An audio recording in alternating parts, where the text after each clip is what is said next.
Hello po tita, ako po si Margie Crisostomo, yung tutor po ng inyong anak. Ano pong pangalan niyo tita? Ako si Arlene Daguro, nanay ni Fisher Idrin Daguro, ma'am. Yun tita, so ngayon may tatanong lang po kami about sa pagbabasa ni Fredriel. Ngayon, yung katanungan namin po, ano po yung napansin nyo pagdating po sa pagbabasa ng inyong anak?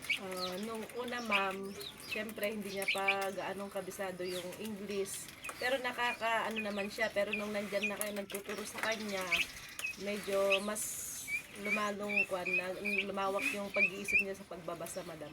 Pero nakikita nyo po yung enjoyment niya po pag nagbabasa. Oo naman, nakikita ko kasi halos dito naman kayo sa akin. Nandito naman siya palagi. At ano pa po tita? Ano yung masasabi niyo po pagdating po sa kanyang pagdating po sa pagtuturo ko po sa inyong anak or yung paano po magbasa ganun? Nagpapasalamat ako at binigyan nyo din ng isang pagkakataon yung anak ko na isa siya sa mga napili na tuturuan na magbasa sa inyo. Maraming salamat, ma'am.